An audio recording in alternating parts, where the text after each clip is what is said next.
이 세상은 고난의 연속이 주어지는 곳입니다. 하지만 고난 속에서도 하나님이 주시는 은혜와 깨달음이 있습니다. 그것을 찾아야 할 것입니다. 오늘도 배우기 전에 고난이 많은 이 세상을 주님의 은혜로 승리하게 해달라고 기도하시고요. 오늘도 배움의 시간을 통해 성령님의 은혜로 큰 깨달음을 달라고 다 같이 기도하시겠습니다.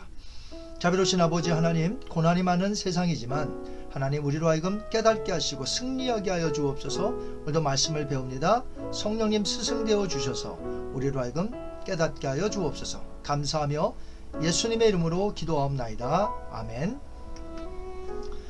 오늘은 바른신앙 바른생활 제57과 고난이 주는 유익에 대해서 배우도록 하겠습니다. 지난번에는 고난에 대해서 배웠고요.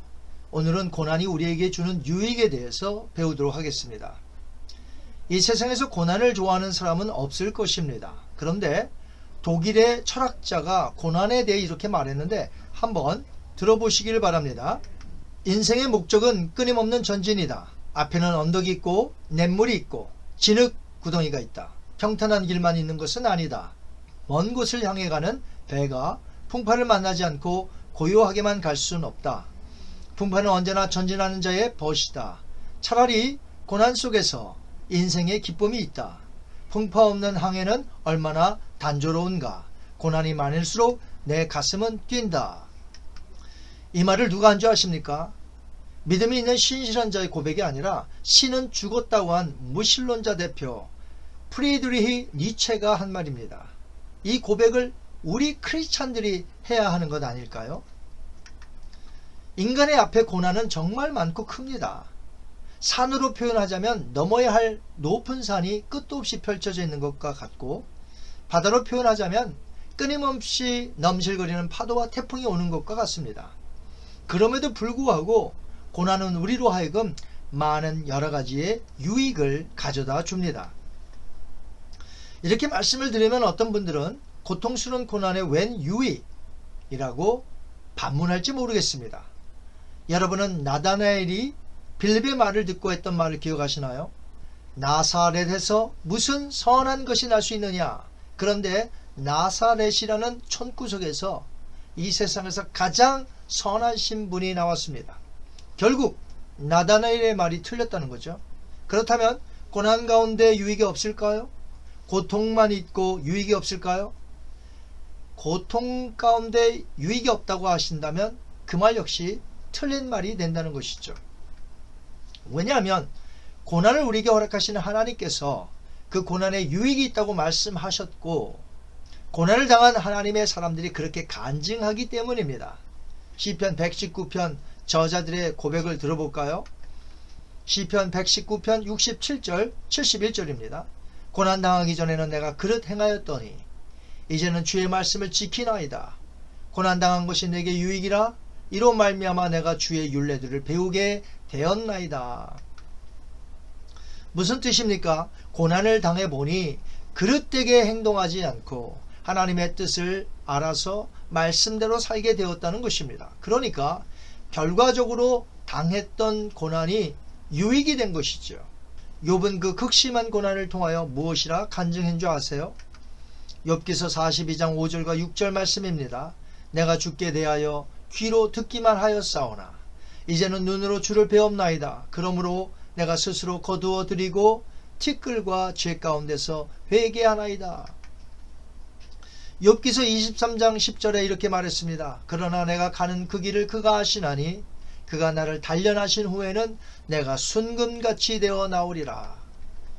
사도 베드로는 우리의 부르심에 대해 구체적으로 이렇게 말하기까지 했습니다. 베드로전서 2장 20절 21절 말씀. 선을 행함으로 고난을 받고 참으면 이는 하나님 앞에 아름다우니라. 이를 위하여 고난을 위하여 너희가 부르심을 받았으니 그리스도도 너희를 위하여 고난을 받으사 너에게 본을 끼쳐, 고난의 본이죠, 본을 끼쳐 그 자취를 따라오게 하려 하셨느니라. 고난은 하나님께서 우리를 다루어 가시는 아주 중요한 그분의 뜻과 섭리에 속합니다. 저한테 있는 책 중에 제목만 보셔도 우리에게 고난이 있음을 알 수 있으나 그 고난을 통하여 하나님의 섭리와 뜻을 발견할 수 있는 책 제목들이 있습니다. 한번 보실까요? 먼저 옥하는 목사님들의 책들인데, 시험이 없는 신앙생활은 없다. 이 험악한 세상을 어떻게 살까? 고통을 다루시는 하나님의 손길. 이 세 가지 책이 고 옥하는 목사님의 예전에 지었던 책들이고요. 또 내 손가락의 피아니스트 희야. 우리는 희망을 연주합니다. 한옥 목사님이 쓰신 책인데 폭풍 속의 은혜라. 루익테 목사님이 쓰신 책입니다. 질병은 하나님의 뜻이 담긴 교과서입니다. 그리고 팀 켈러 목사님의 쓰신 책 Walking with God Through Pain and Suffering. 한국 책 제목은 팀 켈러 고통에 답하다. 이 책들의 제목에서 알 수 있듯이 고통은 있는데 전부 그 고통 속에 하나님의 섭리, 하나님의 은혜를 가르쳐주고 있습니다.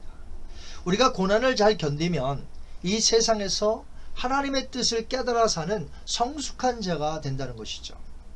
내가 당한 고난을 통해서 그동안 내가 누린 것이 얼마나 감사하고 놀라운 일이었는지를 비로소 깨닫게 됩니다. 샬롯 키틀리라는 영국 여자가 36세의 젊은 나이에 두 아이를 남겨두고 대장암으로 죽었습니다. 그가 블로그의 마지막 내용을 이렇게 썼는데, 여러분이 현재 고난 가운데 어렵다며 원망하는 삶과 한번 비교해 보시기 바랍니다. 살고 싶은 나날이 일이 많은데 저한테는 허락하지 않네요. 내 아이들 커가는 모습도 보고 싶고 남편에게 못된 마누라도 되어보면서 늙어보고 싶은데 그럴 시간을 안 주네요. 살아보니 그렇더라고요. 매일 아침 아이들에게 일어나라고, 서두르라고, 이 닦으라고 소리 지르는 나날이 행복이었던군요. 살고 싶어서 해보라는 온갖 치료 다 받아봤어요.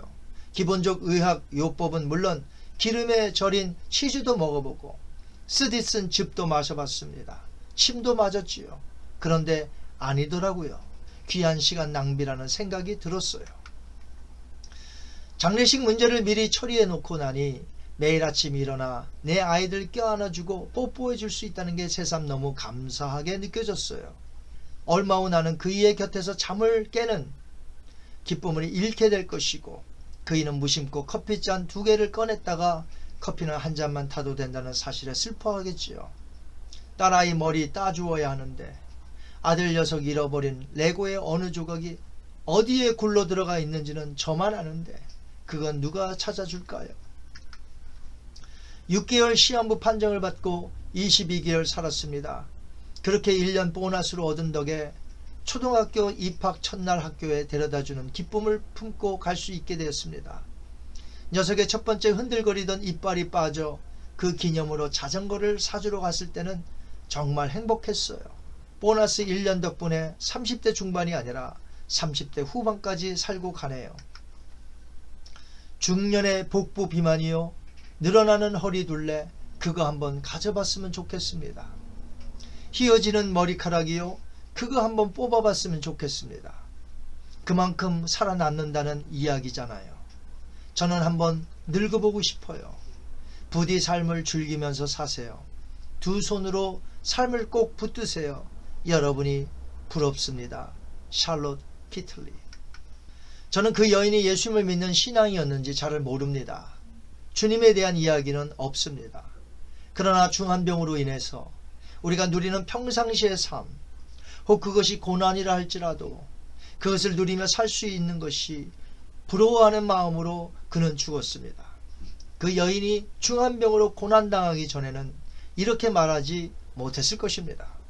이것이 바로 고난이 우리에게 주는 깨달음인 것이죠.